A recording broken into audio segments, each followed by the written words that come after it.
Friday. Clear skies. Nothing happened today. I spent the afternoon at the tavern listening to the music. Saturday. Clear. Still nothing. I tried to act like a mysterious expert, standing with my back to the world, lonely and supreme. Then I went fishing. I didn't catch a single thing. Sunday. Forget the days. I went fishing again. Another empty bucket. It's a new day, I guess. The wind is picking up on the East Sea today. The waves are huge. The fish should be biting. As they say, the bigger the storm, the more expensive the fish. Still no fish. But I did run into Senior Sister Gui Ling. Her legs are so white. Then I saw Senior Sister Wu Dang. Her legs are incredibly white, too. Finally, I spotted Senior Sister Yin Xiao. White legs, beautiful voice. If she put on black stockings and danced to Gokura Kajodo, she'd probably break the world. It's a shame, though. Xiong Xiao will die a miserable death. Bai Xiao will end up just as bad. And Yin Xiao? She'll be crushed under the Qilin Cliff by the zenith. I looked out over the East Sea. The waves rolled on forever, blue and vast. This was Jinao Island, a place overflowing with spiritual energy and immortal grace. Thousands of immortals gathered here to pay respects to the sect of interception. Our sect was at its absolute peak. Inside the Bo Palace, the sect leader, Tong Tian, sat on his meditation mat. He was holding a black diary, and the more he read, the harder he frowned. When did his sect recruit such a lazy, lustful brat? Tong Tian didn't know how this diary appeared under his mat. Even with his power as a saint, he couldn't trace its origin. The cover was black, written in Taoist script, and signed by someone named Lin Yuan. Lin Yuan. Tong Tian rubbed his temples. He vaguely remembered having a disciple by that name. He kept reading. Senior brother Zhao Gongming gave a lecture today, the diary read. He's great at explaining things. It's easy to understand, but impossible to practice. He keeps shouting about how he wants to fight 10 people at once. Sigh. Too bad he'll be cursed and die with blood leaking from every orifice. Tong Tian's eyes flared with rage. This brat dared to curse Gongming? Senior Sister Jean Ling is nice. Very kind. But her end is tragic. Her essence gets shattered into 3 orphans. Wu Yunxian is the head of the 7 attendants, almost at the great golden immortal stage. Terrifying power. But he'll still lose his mind and be kept like a pet turtle in a pond. Tong Tian's face turned black. Tong Tian's face turned black. Shishinjun is working on his Tendria formation? What a waste. A waste of what? Tong Tian hissed. He dies, too. Senior Sister Gui Ling has it the worst. Such a beautiful goddess, and she won't even have a soul left.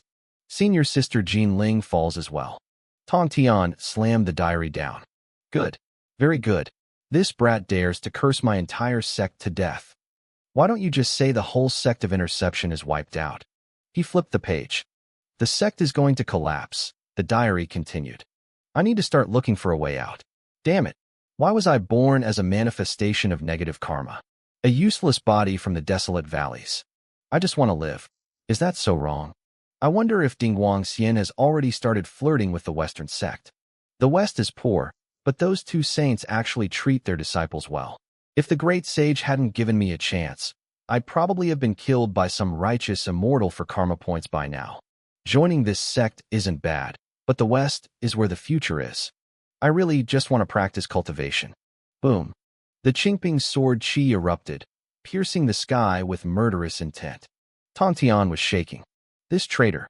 He curses the sect and then plans to defect? He deserves to die? Outside, the thousands of immortals waiting for the daily lecture froze. Zhao Gongming, the 3 fairies, and the others looked toward the palace in shock. They had never seen their master this angry. On a tiny, cramped island on the outskirts of the chain called Lin Yuan Island, I sat on my mat, scribbling away. My name is Lin Yuan. Before this, I was a delivery driver who died from overwork after 3 years of grinding. I woke up in the prehistoric Kunlun Mountains. But I wasn't a lucky cloud or a cool breeze. I was the manifestation of negative karma, the first karma dragon since the beginning of time. I tried to join the people's sect, but the saint told me my karma was too heavy and my body was trash. I looked at the primordial sect, and they almost blew me up. They called me a beast with scales and horns, and wanted to kill me for heavenly merit. I tried to go to the dragon clan, but they checked the family tree and told me I wasn't one of them. No one wanted me. My only real choice was the Western sect. I figured I'd join early, become a veteran, and then when they rebranded as Buddhism, I'd be a Buddha. But the walk to the West was too long for a walking bag of negative karma like me. I'd be killed for XP before I made it past the first mountain. So, I joined the sect of interception. Tongtian believes in giving every living thing a chance. I moved with them to the East Sea. Life here was simple. My seniors were powerful and nice. I liked the family vibe, but I knew the future. During the investiture of the gods, the other saints would team up to destroy us. The sect would be wiped out. I've been here 1,000 years, and I'm still just a heaven immortal. By the time the war starts, I'll be a golden immortal at best, cannon fodder. Then, the diary system appeared. If I write every day, I get rewards. The diary is invisible to Heaven's eye. Or so I thought. One more entry, and it'll be a full month, I muttered. Wonder what the reward is. I finished writing and got ready to head to the palace for the lecture. I'm just an outer disciple, so I don't have to fight for a seat. I always sit right by the door. The sea looks calm, I thought, looking at the water. But the storm is coming. The war between the liches and demons has lasted 300,000 years. It's time for the finale. Those 10 suns are about to fall into the sea. If I were Master Tongtian, I'd strike right when they hit the water. I decided to save the last surviving golden crow, Luya. Saving him would bring massive benefits. With Di Jun and Dong Wang Tai dead, he would be the only legitimate heir to the demon court. If I could just find a place to set up a puppet government, I could eventually claim the title of the true primordial heaven. All right, that's enough writing for today, I muttered, closing the diary. Suddenly, a system notification chimed in my head. Ding! Congratulations to the host for writing in the diary for 1 full month.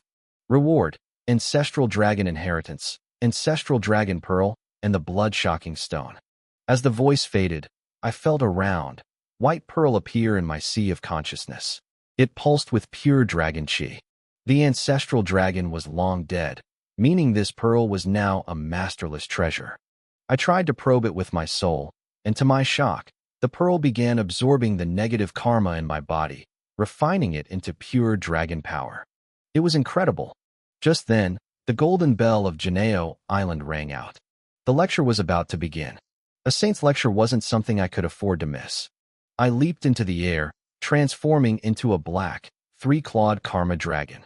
I crashed into the East Sea, sending waves surging for 3,000 miles as I raced toward the main island. Master Tongtian's lectures were the biggest events on Yahello Island. Anyone with a fated connection could attend, so the crowd was massive, way more than just the official 10,000 immortals. I navigated the crowd with practiced ease and took my usual spot right by the door, pulling out my own meditation mat. Up at the very front of the Bo Palace were the core disciples, Duo Bao, Wu Deng, Jin Ling, Gui Ling, Zhao Gongming, the 3 Yunxiao sisters, and the 7 attendants. The bell had already rung 3 times, but Master Tongtian was nowhere to be seen. Duo Bao exchanged confused looks with his sisters. What was going on? Was the master actually late? A sharp, angry sword intent suddenly filled the hall. Who had managed to make the master this angry? Zhao Gongming and the others just shook their heads, completely lost. Behind the main hall, Master Tongtian was absolutely fuming. He had just finished reading my diary. He couldn't believe that among his 10,000 disciples, there was such a scumbag. This person wasn't just predicting the deaths of his fellow disciples. He was predicting the complete destruction of the sect. Even worse, this traitor was already planning to defect. To betray your master and sect, you deserve death. Tongtian hissed. He was ready to clean house right then and there. As for the new entry about the Lich War finale, he brushed it off as the ramblings of a traitor. The 10 suns falling into the sea, the Western Saint Zhuanti manipulating the situation. It sounded like something Zhuanti would do, but it was impossible. 300,000 years ago, the great ancestor Hanjun had personally stepped in to mediate the war, decreeing that demons rule the sky and liches rule the land. No one would dare defy Hongjuan's decree. Tongtian had tried to destroy the diary with his sword Qi, but the book remained unscathed. Even a saint couldn't leave a mark on it. In a fit of rage, he threw the diary aside and finally appeared in the hall, sitting on his high platform. "We pay our respects to the master," the thousands of disciples shouted in unison. Seeing his vast sect, Tong Tian's expression softened slightly. How could a sect this prosperous ever be destroyed? But as a saint, he was omniscient. Within a second, his gaze locked onto me in the crowd. His anger flared again. "Ing Yuan, a dragon formed from karma and sin. I gave you a chance at life by letting you join, and this is how you repay me? By cursing the sect?" Near the door, a fellow cultivator nudged my arm. "Hey, friend, is it just me, or is the master staring right at us?" I glanced at the black bear spirit next to me. "Don't flatter yourself. There are tens of thousands of people here. Everyone feels like the master is looking at them. That's just the charisma of a saint." I closed my eyes, ready to focus on the lecture. Tong Tian took a deep breath, calming his mind. There were outsiders here today, and he decided to deal with the traitor after the public session. His voice, ethereal and soul-piercing, filled the hall as he began to recite the scriptures. Golden lotuses bloomed from the ground, and auspicious clouds gathered. Everyone was entranced, including me. As I listened, I used the ancestral dragon pearl to keep converting my karma into pure dragon breath. Tong Tian spoke of the cultivation realms: earth immortal, heaven immortal, true immortal, all the way up to the saint realm. He explained how to cultivate the 5 qi in the chest to become a Tai golden immortal, and how to bloom the 3 flowers on the head to reach the Yahello realm, the peak of immortality. The lecture lasted for 1,000 years. When the saint's voice finally stopped, the disciples slowly woke from their trance. "The lecture is over," Tong Tian announced. "Go back and reflect. Cultivation is like rowing against the current. If you don't move forward, you fall back." "We thank the saint for his mercy," the crowd shouted. "Disciples of the interception sect, stay behind," Tong Tian added. The outsiders looked on with envy as they were ushered out. I felt great. Over the last 1,000 years, my cultivation had increased tenfold. I was now at the late stage of the heaven immortal realm, nearly reaching the peak. "Shueihua, close the doors," Tong Tian commanded. The boy attendants shut the massive doors of Bo Palace with a heavy thud. The hall fell into a silence so thick you could hear a pin drop. Master Tong Tian's eyes moved once more, locking onto me. Duo Bao and the other core disciples followed his gaze, looking toward the back of the hall in confusion. Who was the master looking at? I was too busy refining my dragon power to notice the tension. The guy behind me poked me again. "Senior, I'm serious. The master is definitely looking at us." I shook my head. "Seriously, stop being delusional. Have you ever heard of main character syndrome? You think everyone is obsessed with you. I was just a karma-heavy dragon. Why would a saint give me a second glance?" Tong Tian suppressed his rage and spoke, his voice echoing through the hall. "I have always believed that every living thing deserves a chance. That is why I open my doors to all." The disciples looked moved, shouting their thanks in unison. However, Tong Tian's voice turned cold. "I neglected to check the character of those I took in. It seems a traitor has crawled into our ranks. Someone with no respect for their master. A piece of filth." The hall erupted in hushed, terrified whispers. Duo Bao and the core disciples finally understood why the master had been so angry all day. Down by the door, I felt a chill run down my spine. A traitor? In the interception sect? I looked around, wondering which one of these idiots had finally crossed the line. I couldn't believe these words were actually coming from my master's mouth. He had noticed. He finally realized that the disciples of the interception sect were a mixed bag, ranging from the divine to the downright rotten. Master Tong Tian suppressed his simmering rage. "I have always said that every living thing deserves a sliver of hope. Today, I will give you one last chance. Step forward and accept your punishment. I will strip you of your cultivation and expel you from the sect. That is all." The hall fell into a deathly silence. Thousands of disciples began to reflect on their own actions, shifting uncomfortably in their seats, faces pale with terror. After a few long moments, a disciple who had taken human form from a python crawled forward. He collapsed to the ground, trembling. "Master, I am guilty. I have taken innocent lives." Then, a silver tiger followed suit. He prostrated himself, his voice shaking. "Master, I have sinned. I am guilty." These wretches knew they couldn't hide from a saint's gaze. One by one, those with blood on their hands or filth in their hearts stepped forward, weeping and begging for mercy. But Tong Tian didn't look satisfied. His eyes remained fixed on the very back of the hall. I sat there with a blank expression. I figured this had nothing to do with me. I was just a guy who liked to fish. Sure, I used a bit of magic to catch them, but I wasn't out there dynamiting the reefs. I hadn't done anything wrong. Fishing isn't a crime, right? Tong Tian saw my calm, indifferent face, and his expression darkened even further.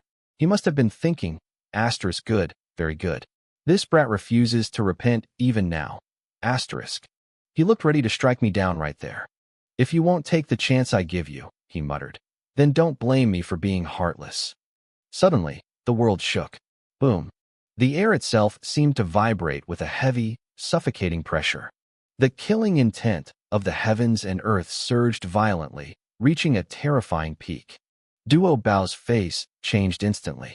Master, the calamity energy is overflowing. It's reached a breaking point. The Wu and the Yao, they must be starting their final war. Tong Tian froze. As a saint, he could feel the shift in the world's destiny better than anyone. He whispered in shock, the final battle is actually starting? It felt like history was repeating itself, but faster. 300,000 years ago, the Wu and Yao tribes fought a war that shattered mountains and turned rivers red. Back then, the great ancestor Hongjun had stepped in, decreeing that the Yao would rule the heavens and the Wu would rule the earth. They were forbidden from fighting again. But while Tong Tian was busy lecturing us in Bo Palace, something had gone wrong at Tang Valley. The 10 golden crows, the sons of the demon emperor, had somehow escaped their home in the Fusang tree. They were currently flying across the sky together, their solar fires scorching the earth into a wasteland. A great Wu named Kwafu had tried to chase them away, but the 10 sons formed a formation and burned him to death. In a fit of rage, another great Wu named Hui took up his bow. He fired arrow after arrow, piercing the bodies of the sons. 10 massive fireballs were currently falling from the sky like broken kites, heading straight for the East Sea. The doors of Bo Palace swung open. Duo Bao, Zhao Gongming, and the 3 sisters, Yun Xiao, Bai Xiao, and Xiong Xiao, all rushed to the entrance.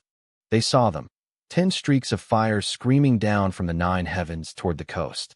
Tong Tian was stunned. It was all happening exactly as I had written in my diary years ago.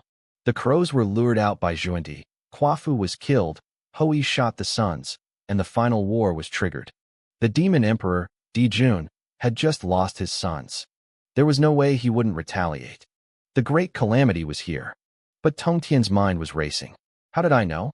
1,000 years ago, I had written this down. Right now, the heavenly secrets were clouded. Even a saint couldn't calculate the future. Yet, he looked at me, sitting by the door, shaking my head with a look of pity, and realized I had predicted everything. He remembered more from my diary. Asterisk 9 crows die, 1 survives.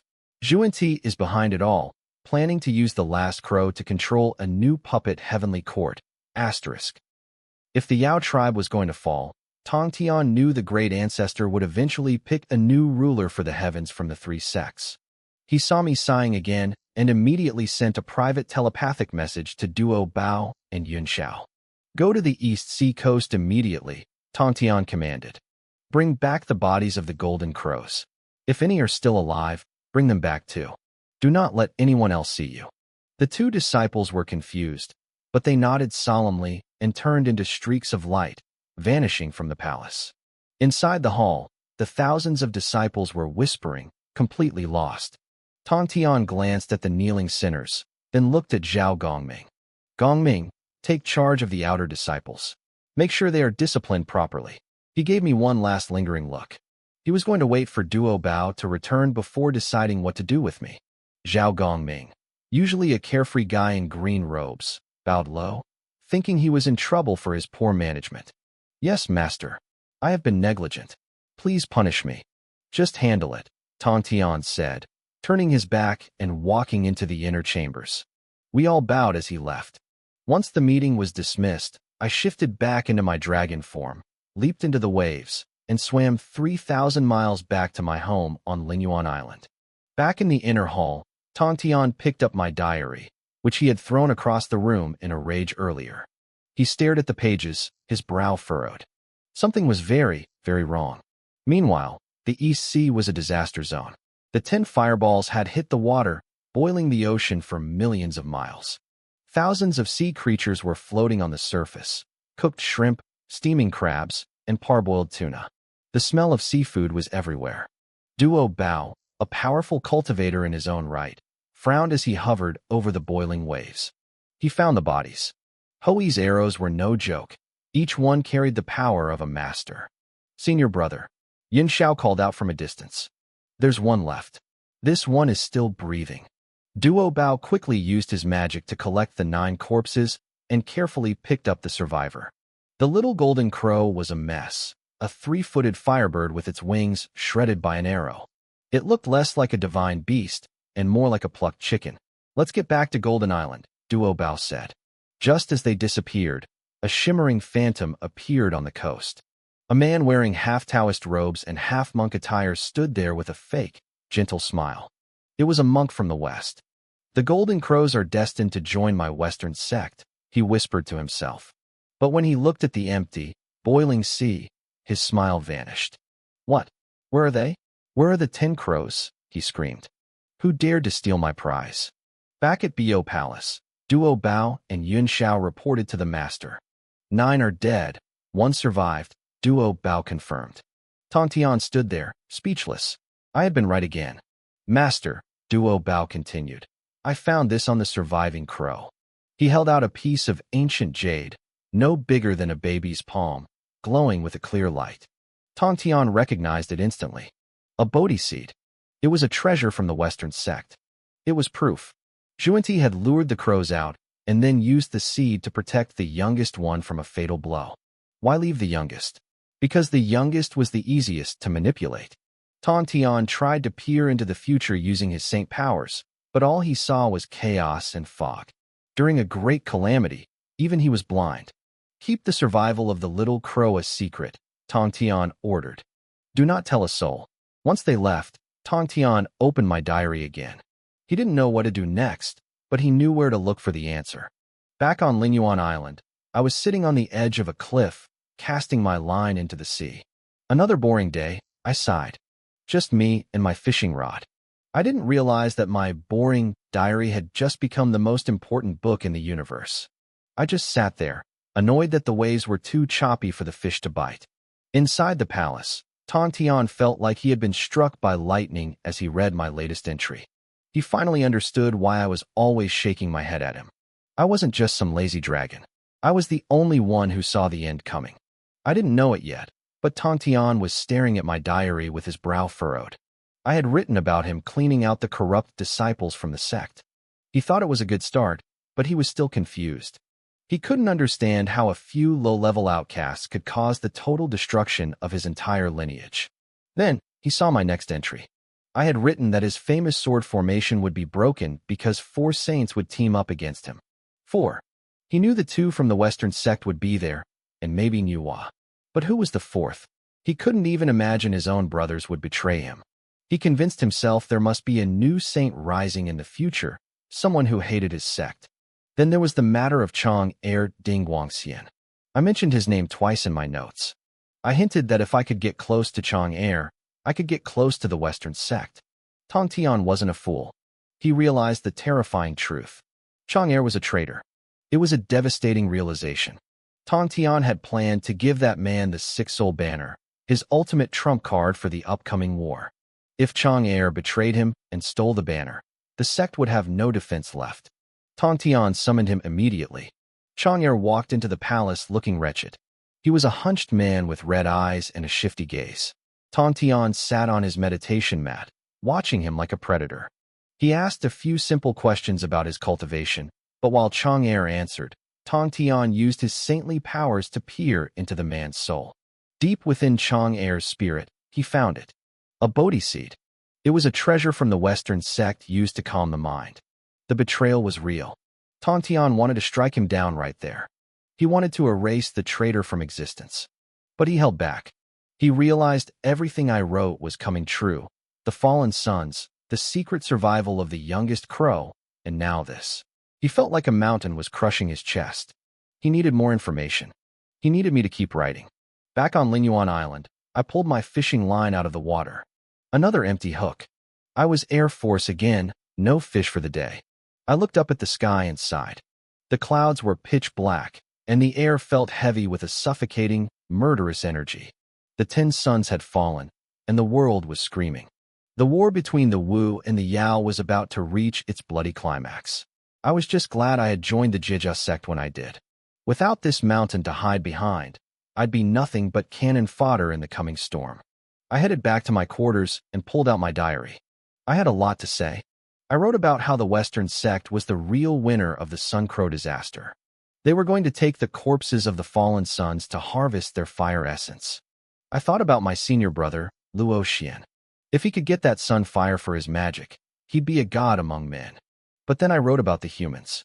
The Yao were planning to slaughter millions of them to forge a witch-slaying sword. It was a dark time. I wrote about how all the great saints, Niuhua, the Western duo, and even Tongtian's own brothers, would just sit back and watch the massacre. Only Jin Yuanzi would be brave enough to help. I noted that these saints were making a huge mistake. They thought humans were weak and irrelevant. They didn't realize that humans were destined to become the masters of the world. Whoever helped them now would own the future. I finished writing and went into a deep meditation, using my dragon pearl to refine my energy. I didn't see Tongtian's reaction. He was stunned by my words. Humans? The masters of the world? It sounded impossible, but I hadn't been wrong yet. He decided he couldn't wait any longer. He had to act. Shueihua, Tongtian called out to his attendant. Ring the golden bell. Gather every disciple in the sect. Suddenly, a massive chime echoed across the ocean. The golden bell of Bo Palace was ringing. It was a sound that only happened during the most desperate times. I opened my eyes, my heart racing. I sat on my mat, completely confused. The timeline was changing. This wasn't supposed to happen yet. What was happening? The lecture had just ended, and now the teacher was calling for another mass gathering? I didn't hesitate. I shifted back into my dragon form, my scales shimmering as I took flight toward Janeo Island. When I arrived at the gates of Bo Palace, the scene was overwhelming. Thousands of immortals had already gathered, their faces filled with confusion. Everyone was looking at Duo Bao, the eldest senior brother. He was the teacher's top disciple, the one who usually understood the teacher's intentions better than anyone. Duo Bao just shook his head blankly, looking stressed. He didn't have a clue either. He could sense the teacher had changed, but he couldn't put his finger on how. We pay our respects to the teacher. The crowd roared in unison as Tongtian stepped out. He was dressed in a simple green robe, looking like a handsome, sharp young man. It was interesting how the 3 brothers chose to manifest. Laozi chose the form of an old man, Yuanshi looked middle-aged, and Tongtian remained youthful and full of vigor. Tongtian's gaze swept across the sea of disciples. Finally, his eyes landed on me, tucked away at the very back. I felt a chill. My true form was just a dragon made of concentrated thoughts and willpower. Was he seeing through me? The war between the Tao and the demons ended long ago. Tongtian's voice boomed, sounding vast and ethereal. Our ancestor Hongjun became a saint and preached to the world. My brothers and I studied under him. My eldest brother founded the People's Sect to teach humans. My second brother founded the Chan sect to explain the laws of the universe. And I founded the Jie sect. Tell me, disciples, what does Jie mean? I didn't have to think. I joined the thousands of voices shouting the answer we all knew by heart. To seize. To seize a sliver of life for all living beings in the world. The great Tao has 50 paths. I recited along with them. Heaven hides one, leaving 49. That one is the chance. We cultivators sail against the current. To practice the Tao is to seize that hidden chance from the void. Tongtian listened to us, and I could feel his mood softening. He looked toward me, and I felt a sense of approval. Maybe he thought I wasn't so unteachable after all. Good, Tongtian said, his voice dropping to a heavy, serious tone. All things deserve a chance at life. The humans were created by Niuhua. They are a race full of spirit and infinite potential. Their population has grown to trillions, yet they have become nothing but food for other races. Now, the Yao race wants to wipe them out completely. I cannot sit by and watch billions of humans be slaughtered. I will seize a chance for them. We follow the teacher's decree, the disciples shouted. There wasn't a single voice of dissent. This was the unity of the GS sect. Were we worried about offending the powerful Yao court? Not at all. Our teacher was a saint. Why would we fear Emperor Jun or Tai Yi? But inside, I was reeling. The GS sect was moving out to save the humans? This wasn't in the original story. I realized the timeline was shifting, but I had to admit, the teacher was making a brilliant move. By saving the humans now, the debt of gratitude would be enormous. Humans were destined to rule the world. Whoever held their loyalty would hold the future. Go, Tongtian commanded. 10,000 streaks of light shot out from Janeo Island, heading toward the coast of the East Sea. Meanwhile, high above in the 33rd heaven, the Yao court was in chaos. Emperor Jun bolted upright from his meditation, his eyes nearly bleeding with rage. He felt it. The life force of his 10 sons had vanished. Black energy, the aura of the Great Tribulation, swirled around him, clouding his mind with pure fury. The Wu race has gone too far, he roared. Dongwang Tai Yi appeared beside him, his face dark with equal hatred. Brother, the little crows, they're gone. Assemble the armies. Jun screamed. We wiped the Wu off the face of the earth. The golden bell of the southern heaven gate rang out. Within moments, 100 billion Yao soldiers gathered, blotting out the sun. The great experts were all there. Fuxi, Kuanpeng, and the 10 great sages. As the Yao mobilized, the Wu race didn't sit back. The fire and water ancestors, Zhurong and Gonggong, were already screaming for blood, ready to storm the heavens. The 12 Wu tribes gathered tens of billions of warriors. The world was about to scream. In the Yao Emperor's hall, the atmosphere was electric with killing intent. But one man, Bai Zhe, the head of the sages, frowned. Your Majesty, Bai Zhe whispered, is it too early for the final battle? Shouldn't we wait until the witch-slaying sword is finished? The Wu race were born from the blood of Pangu. They had no souls, only indestructible physical bodies. Normal magic tools couldn't even scratch them. The Yao had discovered that human blood and souls, filled with resentment, could bypass that physical defense. That was the plan, slaughter the weak humans to forge a sword that could kill the Wu gods. Emperor Jun, his mind poisoned by the tribulation energy, glared at him. Are you afraid, Bai Zhe? We don't need that sword to kill them. I am not afraid, Bai Zhe stammered. But it would be more efficient. Enough. We split the forces. Bai Zhe, take 10 billion soldiers. Continue harvesting human blood to forge the sword. The rest of you follow me. We march on the Wu. The world exploded. 100 billion Yao clashed with the Wu tribes in a bloodbath that shook the foundations of reality. While the gods fought, Bai Zhe led his division down to the mortal realm. The massacre was total. At Shouyang Mountain and the human ancestral lands, billions of humans were cut down. The air turned thick with the smell of iron and death. The witch-slaying sword drank greedily from the river of blood. The humans looked to the sky for their creator, Manhwa. But she remained silent in her palace. She was a saint, but she was also a leader of the Yao. Between her creations and her own race, she chose her race. They looked to Laozi, the leader of the people's sect, at Shouyang Mountain. He sat in his palace, his face like stone, unmoved. He practiced the Tao of inaction. To him, the death of billions was just the natural cycle. The survivors, a tiny fraction of a once great race, fled. Less than 100 million scrambled toward the East Sea. They were like ants running across an open beach, exhausted and hopeless, with the shadow of the Yao army closing in from the clouds above. The Yao soldiers hunted the weak humans like animals, feasting on their blood and relishing the slaughter. Thunder rolled across the sky, but instead of a storm, a fine mist began to fall. Millions of humans knelt in that rain, their cries of despair echoing across the land. They begged the heavens for mercy. They pleaded for the Tao to save them.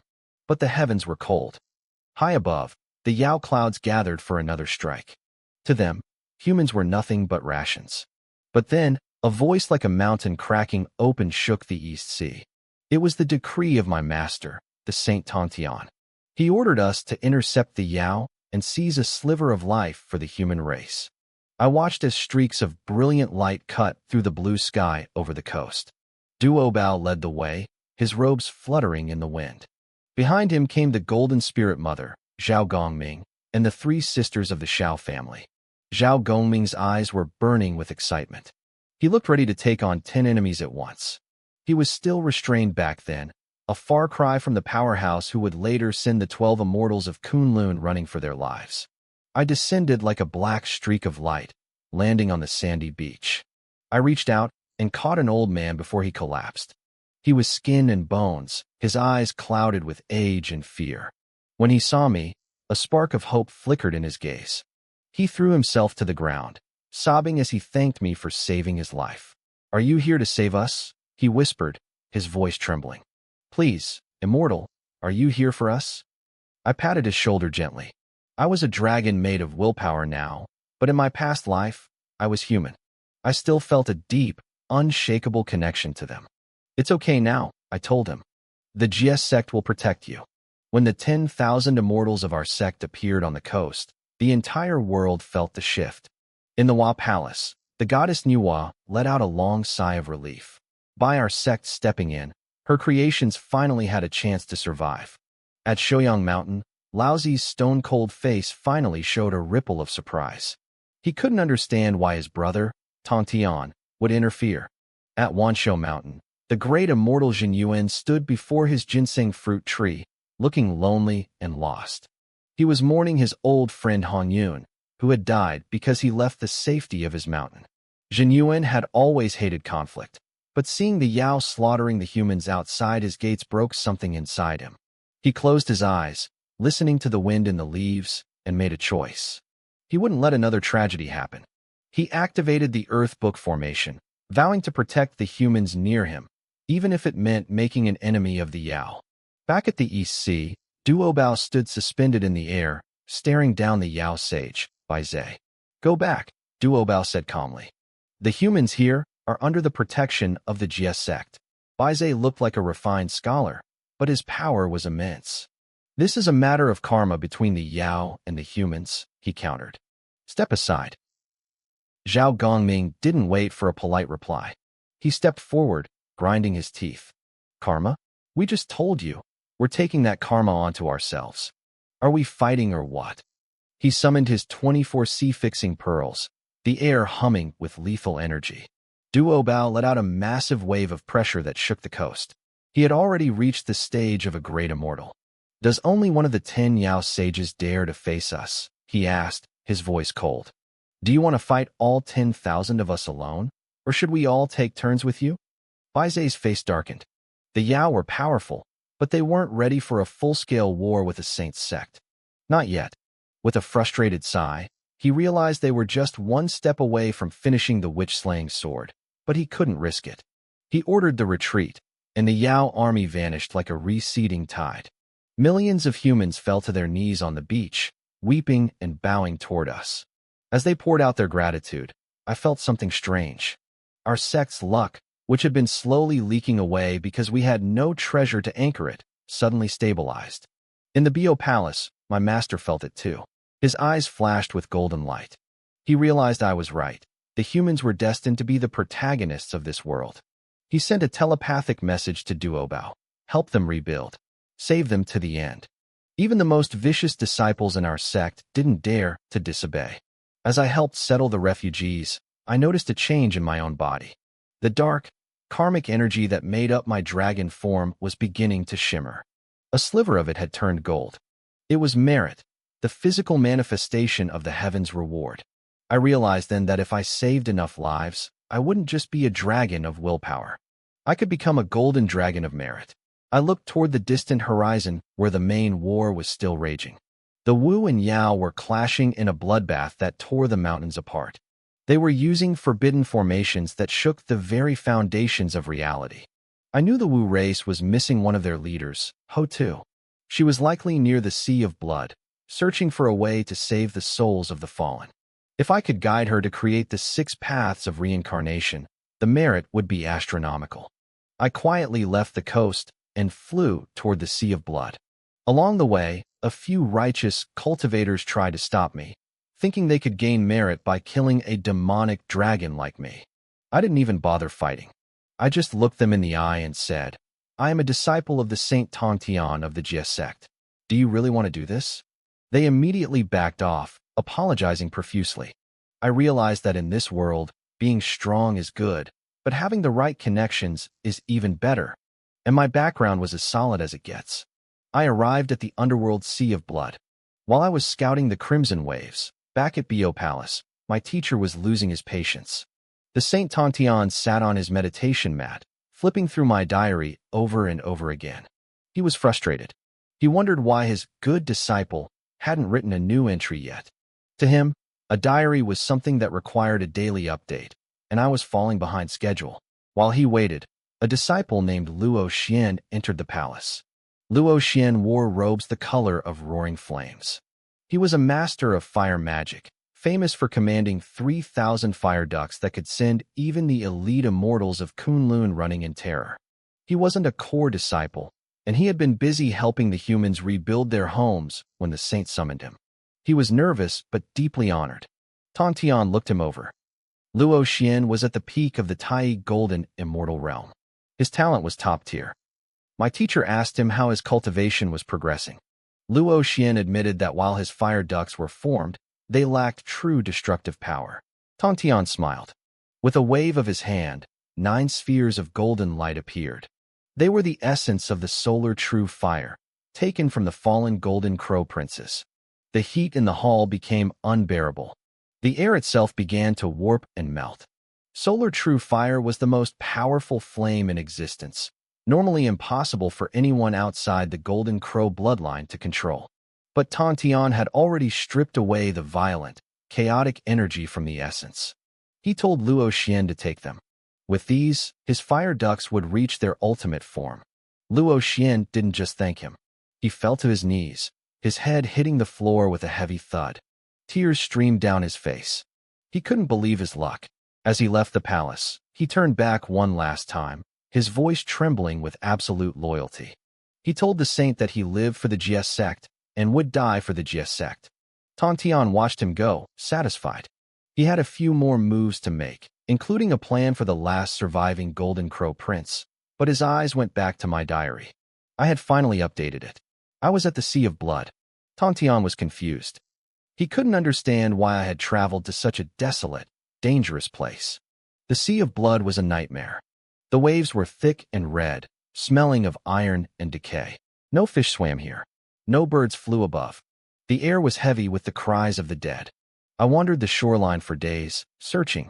The war between the Wu and the Yao had filled the world with restless ghosts. Millions of souls were flowing into these blood-red waters, struggling and screaming as they were swallowed by the tides. After traveling hundreds of thousands of miles, I finally saw a figure. It was a woman in a pale yellow robe standing at the edge of the surf. She was beautiful, but her eyes were filled with a deep, haunting sorrow. It was Ho Tu, the most compassionate of the 12 Wu ancestors. She was watching the souls, her heart breaking for the spirits that had nowhere to go. I landed softly behind her. She didn't turn around. She was lost in her own thoughts, whispering to herself about who would win the war. I spoke up, my voice steady. I told her that in a war like this, there are no winners. There are only losers. Ho Tu trembled. She knew I was right. If the Wu won, the Yao would be wiped out, but the Wu would be left as a broken shadow of their former selves. She wanted to do something for the world, but she didn't know what.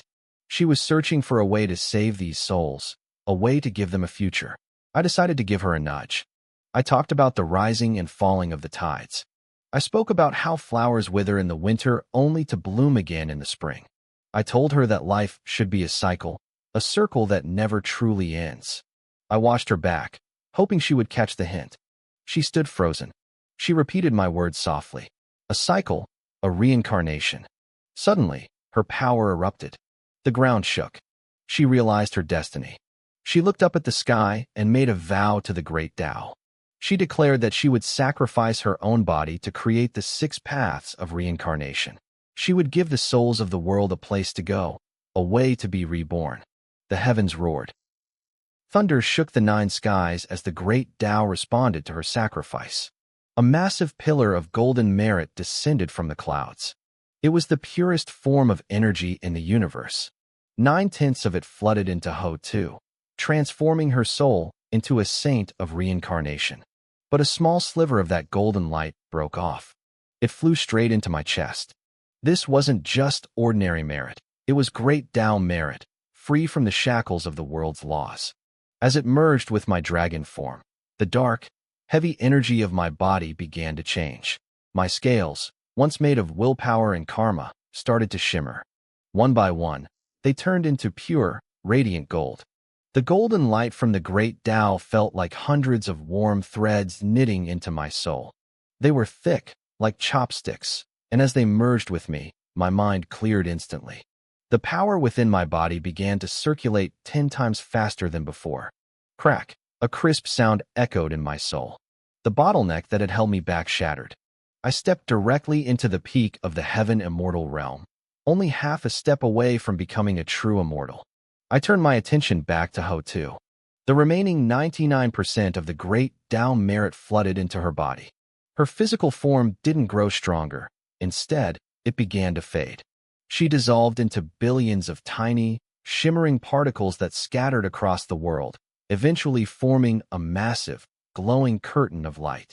This was reincarnation.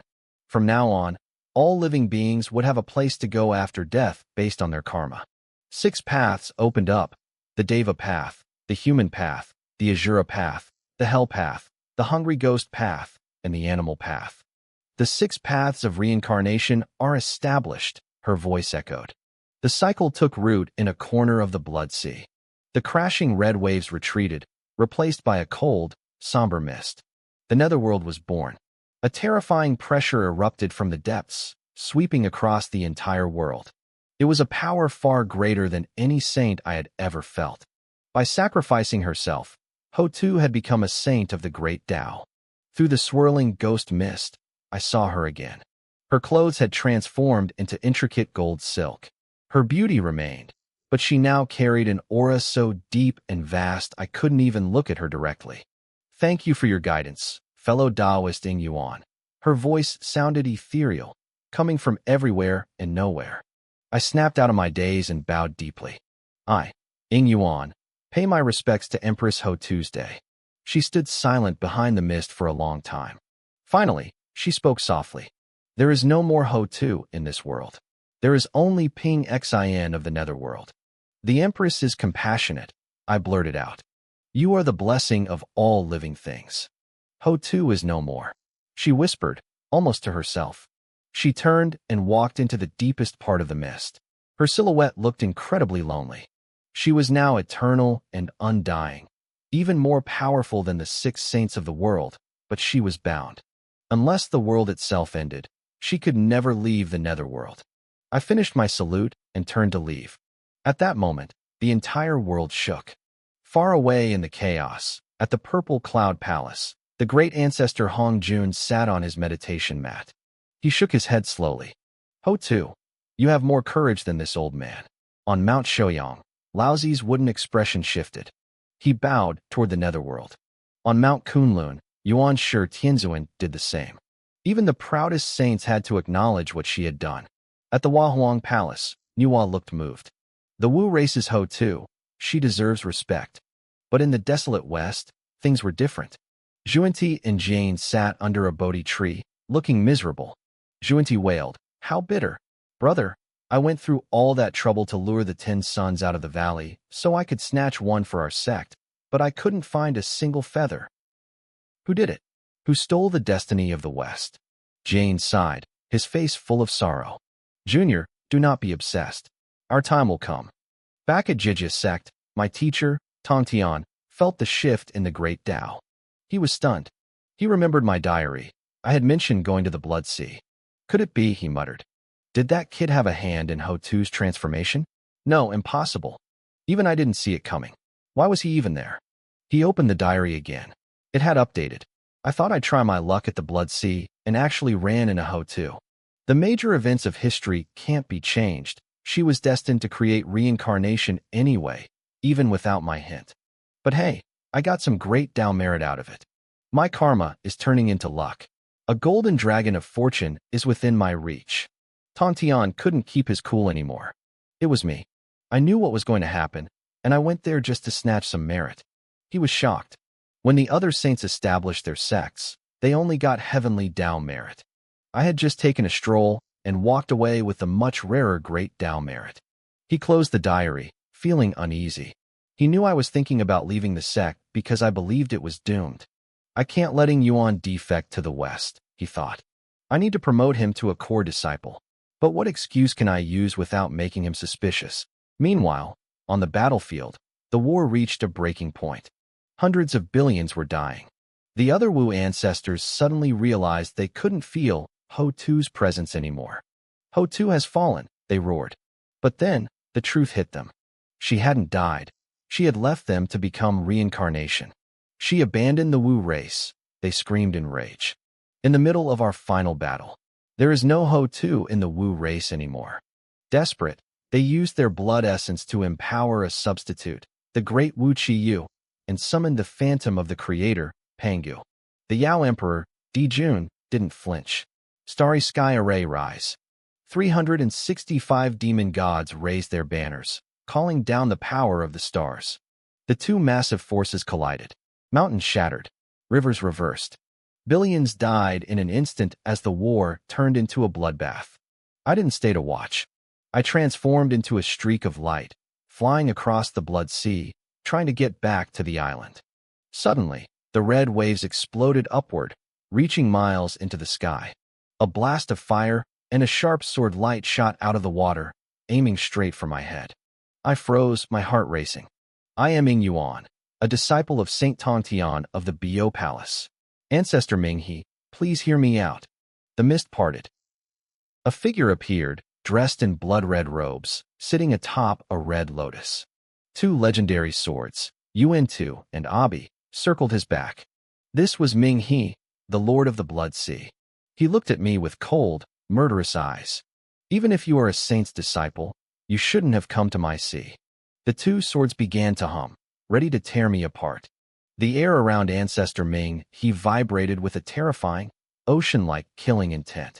This man was one of the 3,000 great powers who had studied at the Purple Palace. He was born with immense fortune, coming into the world alongside four legendary treasures, the swords Yuan-Tu and Abi, the 12-grade red lotus of karmic fire, and the northern Xianyuan flag. His natural talent was unmatched in all the primordial realm. He had already severed his 3 inner desires and reached the great perfection of the quasi-saint realm. He had tried to follow the path of the saints, creating the Asura race to mimic Manhwa and founding the Asura religion to mimic the 6 great saints. He had earned massive merit from the heavens, and if he hadn't been missing that final sliver of primordial violet chi, he would already be a saint himself. My teacher, Saint Tontian, once told me that Ming He's power was beyond a normal quasi-saint. He was an Asia saint, a being caught between mortality and godhood. He had refined 480 million blood clones, boasting that as long as the blood sea didn't dry up, he could never die. To him, this sea was his private sanctuary. By guiding Ho-Tu to transform into reincarnation right here, I had basically driven a nail into the center of his heart. He couldn't touch Ho-Tu because she was now a saint of the great Tao, but he certainly wasn't going to let me walk away. I felt his murderous gaze locking onto me. I knew I had crossed a line, so I spoke up immediately. Ancestor Ming He, Ho-Tu creating the 6 paths of reincarnation is a monumental event for the world. Humph, he snorted, his killing intent growing thicker. Do you know what the 6 paths are? I asked quickly. One of them is the Asura path. When the spirits of the primordial realm die and enter reincarnation, they can now be reborn as members of your Asura race. The pressure eased slightly. Ming He paused. If souls could be reborn into his tribe, it meant his power base would grow exponentially. But he was still fuming. Seeing the opening, I pushed further. This isn't a loss for you. It's your greatest opportunity. Explain, he demanded. He was a man of slaughter, but he wasn't a fool. The netherworld system has just been born, I said, my voice steady. It lacks people to manage it.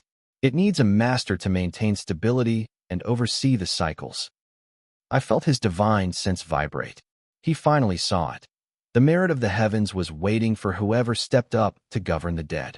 The netherworld was right next to his blood sea. His Asura race was perfectly positioned to take control. Without another word, Ming-He pulled back his twin swords, turned around, and vanished toward the new portal. He realized that having the 6 paths built on his doorstep was actually a massive win. I let out a long breath. Ming-He followed the Tao of slaughter, but at least he was reasonable when profit was involved. I hadn't just survived. I had earned a favor from one of the most dangerous beings alive. I transformed into a streak of black light and raced back toward Lin Yuan Island. Back at the Bo Palace, my teacher Tongtian was sitting on his meditation mat, watching his diary update in real time. He read my entry about meeting Ming-He and nearly losing my life. He frowned when he saw my notes about how I used benefits to win the old man over. I'm only at the peak of the heaven immortal realm, I had written in the diary. It's a shame. If I were stronger, I could have used the favor I earned from Ho-Tu to secure positions for my fellow disciples as the 10 kings of hell. A stable, respectable job with steady merit. What a waste. Tongtian closed the book, his eyes narrowing. He found it hard to believe that I, his troublemaking disciple, had actually walked out of the blood sea alive. The Asura religion's motto was to kill the heavens, the earth, and all living things. What on earth had I said to make Ming-He back down? His Qingping sword began to hum with excitement, sensing its master's rising battle intent. My disciples, Tongtian whispered, are not to be bullied by anyone. In an instant, he vanished. Down in the netherworld, Ming-He's good clone appeared, dressed in eerie black robes. He declared himself the ruler of the first hall of the dead. As he took his place, the heavens responded. Massive amounts of merit poured into his body, strengthening his aura. But when he opened his eyes, he looked disappointed. Even with all this merit, he hadn't broken through to sainthood. Without that violet chi, was it truly impossible? He turned to return to the depths of the sea, but a flash of emerald light dropped from the sky. A peerless sword chi sliced through the waves, cutting off his path. Ming-He stiffened. I, Ming-He, greet the saint of superior purity. Even a man as arrogant as him had to bow. To a saint, anything less was just an ant. Tongtian stood there in his green robes, holding the Qingping sword. He looked at Ming-He with half-closed eyes. I heard your ancestral killing swords were unmatched, Tongtian said calmly. I thought I'd come by for a little sparring. My swords cannot compare to yours, saint. Ming-He replied, his brow furrowing. Also, Tongtian added, his voice dropping an octave, I came to back up my disciple. Ming-He was stunned. That kid? He's just an outer disciple, isn't he? Born from negative energy. He couldn't believe a saint would travel all the way to the blood sea to start a fight over a low-level student. Tongtian didn't argue. He swung. The emerald sword chi exploded, kicking up waves of blood miles high. Ming-He shrieked in shock, unleashing his full power. He raised Yuan-Tu and Abi, using his red lotus to create a shield. The collision was deafening. The shockwave sent Ming-He flying back millions of miles. Even with his ultimate defense, the stray sword chi shredded his robes. He was terrified. He hadn't even touched me. He had only threatened me, yet Tongtian had come to collect the debt personally. He watched the saint standing in the sky and truly felt the gap between them. One casual strike from a saint required his absolute maximum effort to survive. I've bothered you enough for one day. Tongtian laughed, his spirit high. I'll take my leave. He vanished as quickly as he had arrived. Ming-He stood in the silence, trembling slightly. That kid, there is something seriously wrong with him. I had no idea any of this happened. I was already back at Lin Yuan Island, sitting on a cliff edge with a fishing pole in my hand. I took a sip of immortal wine, enjoying the breeze. Nothing to do today, I muttered to myself. Just fishing and training. It was a peaceful afternoon on the coast of the East Sea. But far beyond the horizon, the final war between the Wu and the Yao was turning the rest of the world into a graveyard. The battle between the stars and the gods finally reached its breaking point. The Zhou Tian star array and the 12 pillars of the God-Fiend array collided with a force that shook the foundations of reality. I watched from afar as countless Yao and Wu warriors were shredded into stardust, falling from the 9 heavens like a rain of dying meteors. The Yao cultivators dissolved into raw spiritual energy, returning to the world they had plundered, while the Wu, who possessed no souls, saw their true spirits melt back into the earth. Dijiang, the ancestral Wu of space, was a nightmare on the battlefield. He twisted the very fabric of the void, crushing Yao saints with his bare hands. One punch was all it took to make a high-level Yao explode into mist. But Dongwang Tai, he wasn't backing down. His eyes burned with a primal rage as he struck the chaos bell. Dong! The sound was deafening. The universe trembled, colors faded, and the sun and moon seemed to flicker. The bell, carved with the images of the wild lands and the four elements, radiated a five-colored light that suppressed the entire cosmos. With one strike, Tai turned tens of thousands of Wu warriors into fine powder. Their bodies and spirits were erased instantly. Tai, you bird-brain bastard! Die! Dijiang roared, his massive body lunging forward. The chaos intensified. The ancestral Wu Changliang and Xianming saw their brothers falling and threw themselves at Fuxi. Meanwhile, Gonggong and Zhurong teamed up with Qiyu to pin down Emperor Jun. The battlefield was a meat grinder. Fuxi, pushed to his absolute limit by three ancestral Wu, realized there was no way out. He chose the ultimate price. He detonated his own cultivation and soul. The explosion was cataclysmic. It swallowed Changliang and Xianming whole. From the distant Hua Palace, the Saint Nuwa let out a scream of pure agony. Brother! She reached into the aftermath of the blast, barely managing to save a tiny, flickering fragment of Fuxi's soul. The death of the ancestral Wu pushed the war into its final, mindless stage. Reason was gone, there was only slaughter. Another massive explosion rocked the sky as Tai and Dijiang took each other out in a mutual suicide strike. The leaders were falling one by one. Kill them all. Wipe out the Yao, the remaining Wu screamed. It was a bloodbath. 5 Yao saints and 5 great Wu died together in a chain of self-destructions. The survivors like Bai Zhe and Xiang Lu were blasted back, too wounded to keep fighting. Qiyu drove his amber blade through Emperor Jun's chest, while Zhurong set his own body ablaze to pin the emperor down. In his final moment, Emperor Jun transformed into his 3-legged golden crow form, letting out one last burst of solar fire that scorched the heavens. Then, silence. The thick, suffocating clouds of tribulation energy that had choked the world for centuries suddenly shivered and began to recede like a falling tide. The aftermath was horrifying. Of the hundreds of billions of Yao, fewer than 1 million remained. Of the proud Wu race, less than 10,000 were left standing. The great leaders, Jun, Tai, Fuxi, Dijiang, Zhurong, were all dead. The only ones left were the unconscious Gonggong and a handful of crippled generals. Kuan Peng, the Yao master, looked at the corpses of his kings and let out a chilling, low cackle. Heh, I guess I won't be staying for the funeral. Without a shred of loyalty, he snatched the Hichu Luo Shu, the ultimate treasures powering the array, and fled to the North Sea. The war was over. Back on Lin Yuan Island, I was miles away from the carnage. I had spent the last 1,000 years in seclusion, refining the merit I gained from saving the humans and helping Ho too. The breakthrough finally happened. I surged past the bottleneck, moving from the peak of heaven immortal to the true immortal realm. My magic power felt 10 times stronger than before. I felt like I could flip the ocean with a flick of my tail. But I wasn't delusional. In this era, a true immortal was still just cannonball fodder. In the Bu Palace, my teacher, Saint Tongtian, watched the carnage with a grim expression. Everything was happening exactly as I had written in my diary. The two races had destroyed each other. The golden crows were extinct, except for me, the little one hiding in the Jie sect. Tongtian felt the presence of 5 other saints descending on the battlefield. Their eyes were all locked onto one thing, the Chaos Bell. It was a masterless treasure now, the ultimate prize. Tongtian gripped his Qingping sword, ready to jump into the fray to help his brothers grab it. But then, his diary vibrated. I had updated it. The air finally feels clear, I wrote. The war that lasted millions of years is over. It was brutal. Now, the 6 saints are probably going to fight over the Chaos Bell.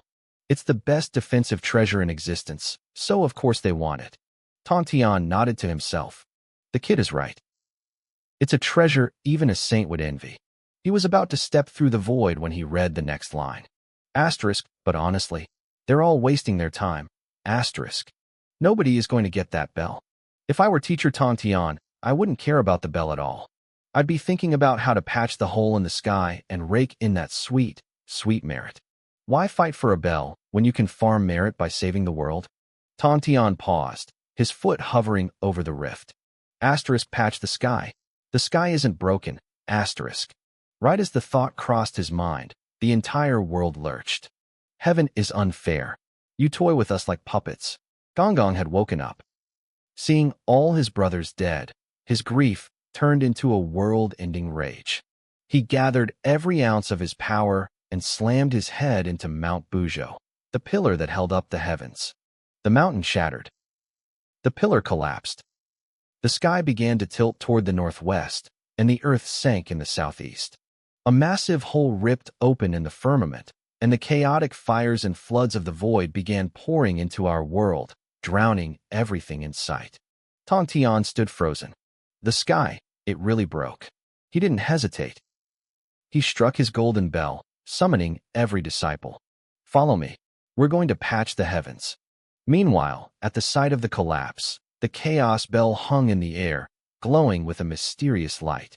The air grew heavy with the scent of sandalwood and incense as the saints arrived.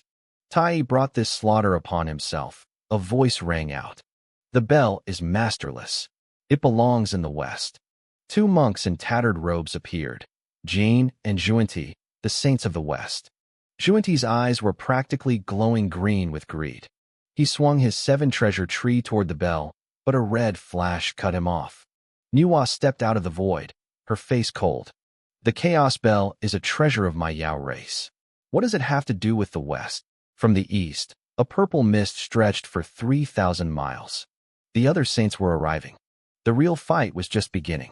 Taiching Laozi and Yuanshi Tianzuan descended from the void, their eyes immediately locking onto the Chaos Bell floating in the turbulence. Laozi's expression was as calm as a still lake, but I could sense the ripples in his heart. Where is our third brother? Yuanshi Tianzuan asked, his face darkening with a hint of suspicion. I watched from the shadows of the willpower realm. If Tontian didn't show up, it would be 2 against 2, the east against the west. The odds were even, but the tension was suffocating. Juanti, the western saint, saw that Tontian was missing and almost laughed out loud. He was determined to take that bell. To him, the west was a barren wasteland, and he needed every treasure he could get his hands on. Sister Nuwa, you're mistaken, Juanti said with a greasy smile. Pangu created the world for everyone.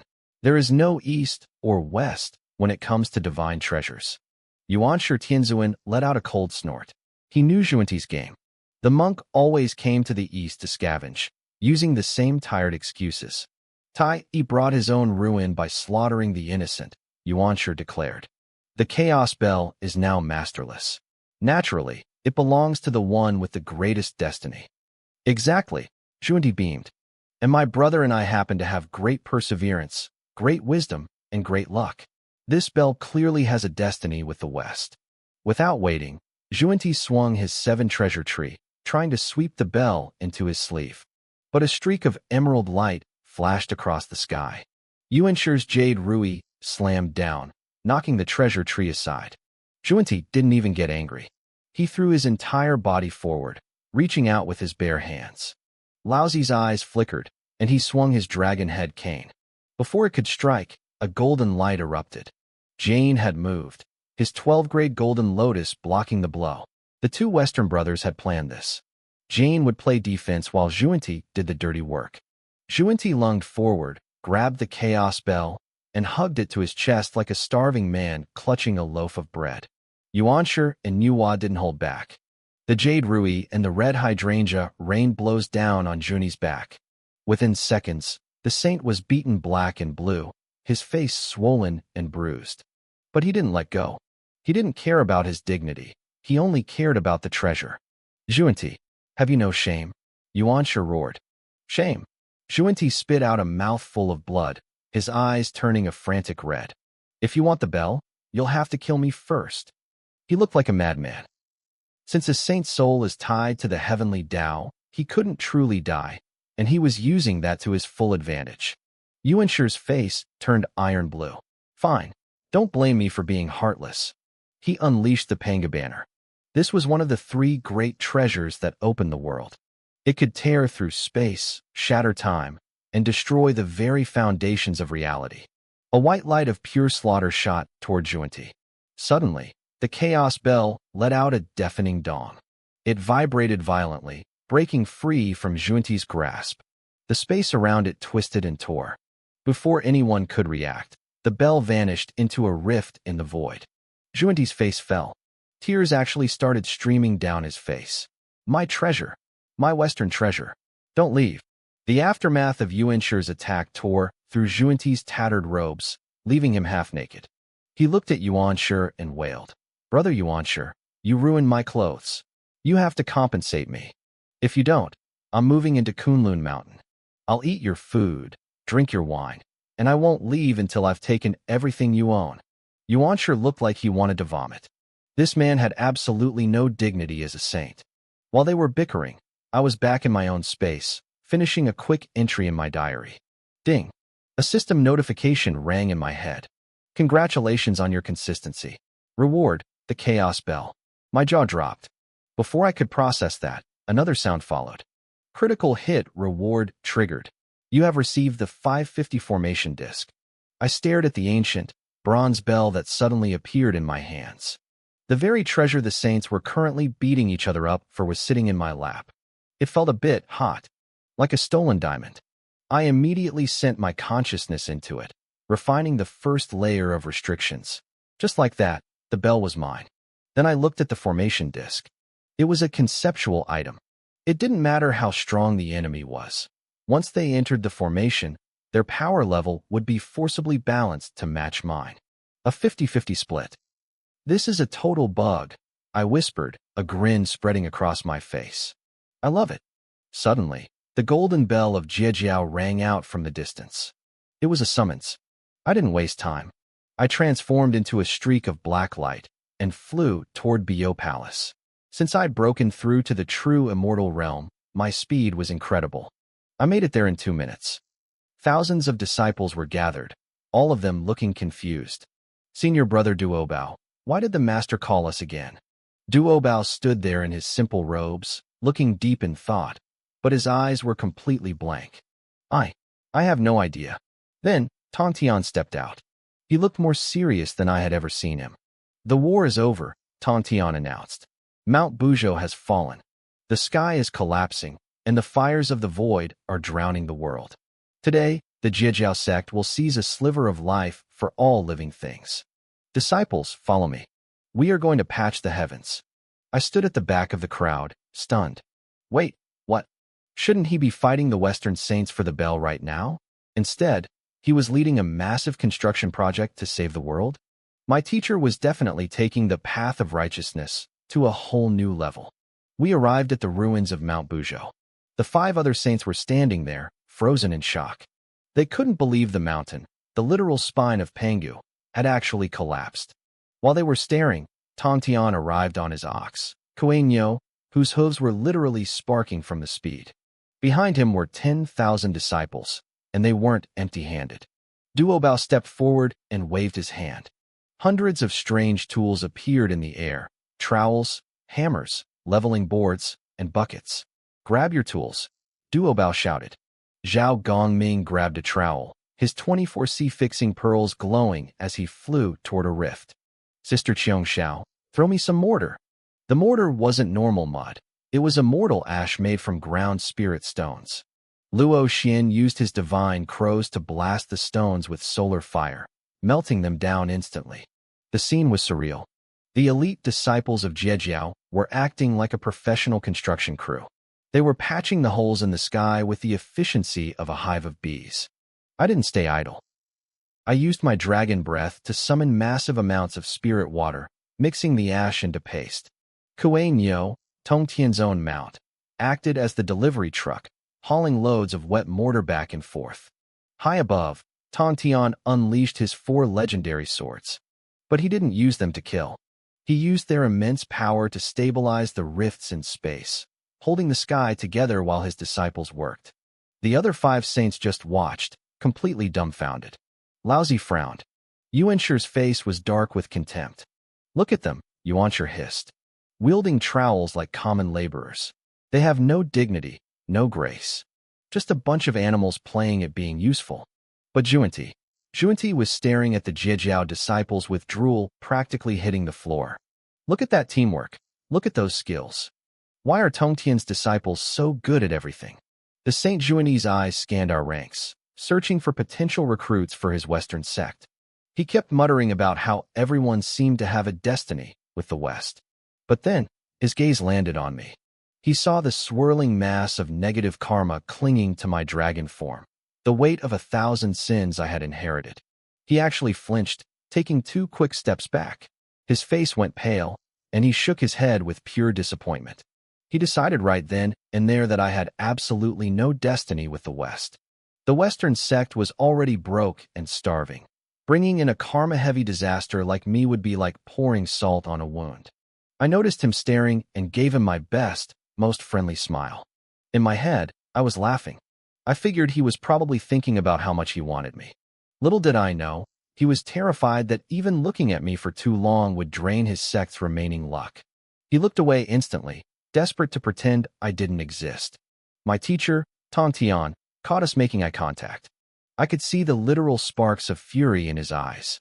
He cursed under his breath, convinced I was trying to flirt with the competition again. He wasn't about to let his star disciple defect. He made a mental note to promote me to the inner circle the moment this was over, just to keep me tied down. Suddenly, the sky turned a deep, mystical purple. A profound, ancient sound echoed through the cosmos as a figure appeared in a simple gray robe. It was Hongjun, the ancestor of the Tao. All 6 saints immediately bowed low in respect. Hongjun looked at the crumbling world with an expressionless face. He told the saints that the pillar of the world had fallen and that they must mend the sky to save all living things. There was merit and providence to be gained for those who helped. The other saints suddenly got very competitive. They realized Tongtian hadn't just been acting like a crazy construction worker for fun. He was after the divine rewards. They quickly joined in, using their massive powers to stabilize the raging elements. Hongjuan's eyes flickered with a hint of approval as he looked at Tongtian. While the others had been busy fighting over scraps in the chaos, Tongtian had brought his entire sect to save the world. With a wave of his hand, Hongjun tossed a small, ancient cauldron to my teacher. It was the cauldron of creation. He told Tongtian to gather 5 colored stones and refine them to patch the hole. Tongtian beamed with pride as he accepted the treasure. Nuwa, standing nearby, looked completely stunned. Repairing the sky was supposed to be her destiny, her moment of glory. Now, she felt like something precious had been snatched right out of her hands. Even Laozi and Yuanshir were bitter. Yuanshir grumbled about the animals getting such a big reward, while Juanti practically drooled with envy, mourning the lost merit.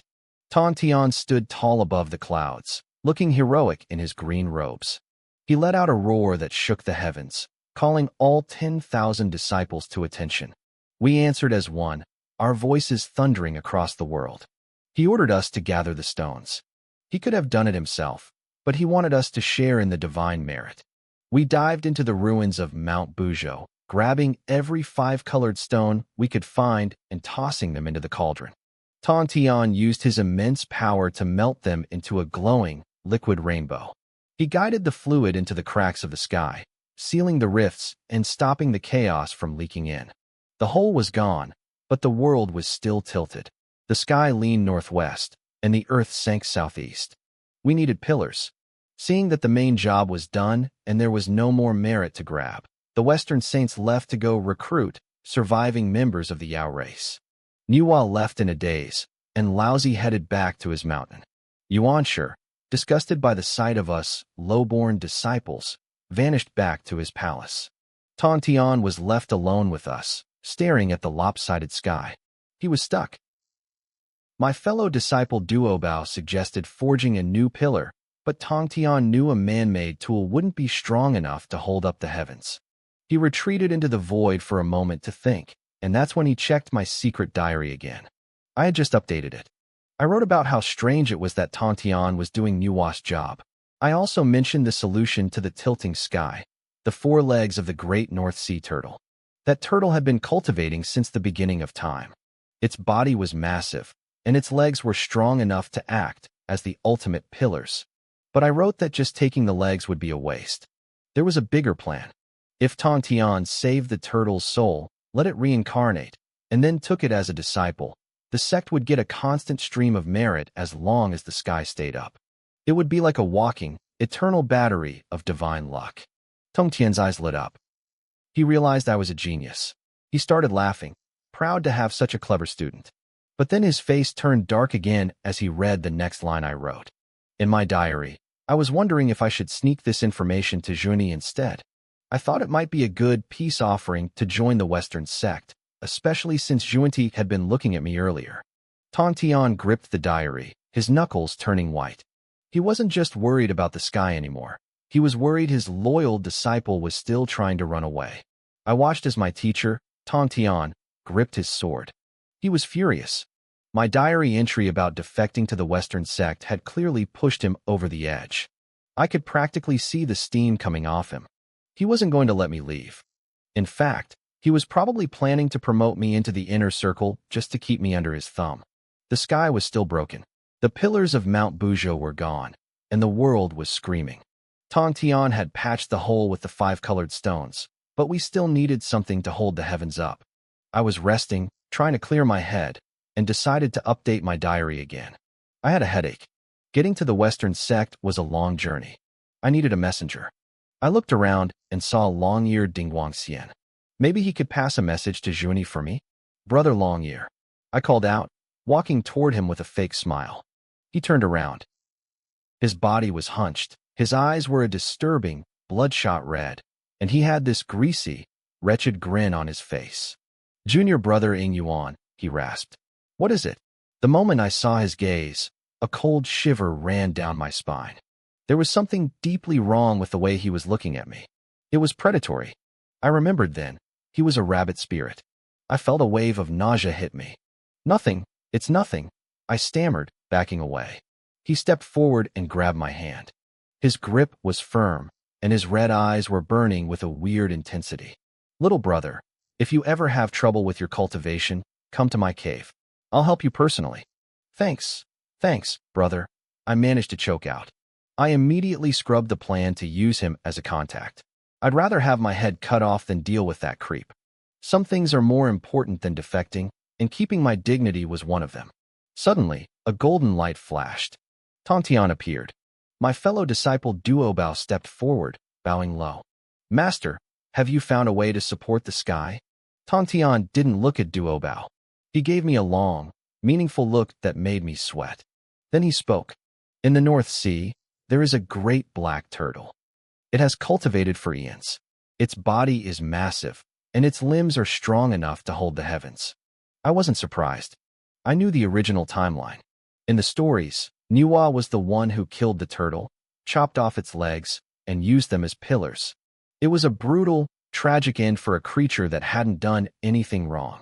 Because of that, the turtle's resentment eventually turned the northern lands into a toxic wasteland. I assumed Tongtian was going to do the same thing. He'd fly north, kill the turtle, and take what he needed. He was missing the bigger picture, the chance to turn that turtle into a walking merit machine. I shook my head slightly, lamenting the waste. Tongtian saw me. A small, smug smirk played on his lips. He knew exactly what I was thinking. You want to give this secret to the West? He seemed to say. Not a chance. In a flash of green light, Tongtian vanished. He reappeared over the North Sea. The water was a deep, endless blue. In the middle of the ocean sat a massive island covered in lush green trees and millions of living creatures. It was a whole ecosystem. But if you looked closely, you could see the island was moving. It wasn't land.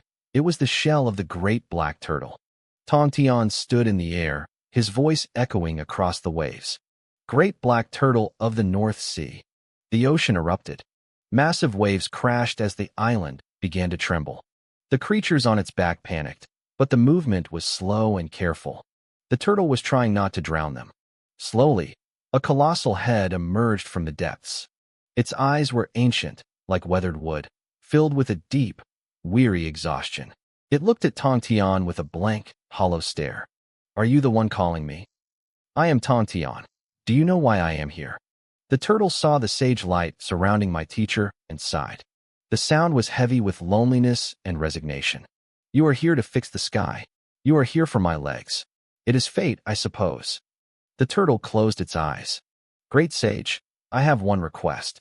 There are millions of lives on my back. They are my only company. When I die, they will have no home. Please, find them a place to live. Tontian smiled. This creature was kind-hearted and possessed incredible potential. Who said I was here to kill you? The turtle froze. You aren't. Tontian stood tall in the sky. I have a way to free you from this shell and give you a new life. The turtle's voice began to shake with hope. Please, show me the way. Tontian's expression turned solemn. Volunteer your limbs to hold the sky. Your merit will be immeasurable. Your soul will enter the cycle of reincarnation, and you shall be reborn to walk the world again. It was like a thunderclap in the turtle's mind. The cycle of reincarnation was open now. This was the sliver of life he had been waiting for. Thank you, sage, the turtle cried out, his voice trembling with joy. Thank you for giving me this chance. Tontian's smile widened. And when you return from your reincarnation, would you be willing to join my GS sect as my disciple? The turtle was overwhelmed. To be a disciple of a saint was a dream beyond dreams. I am willing.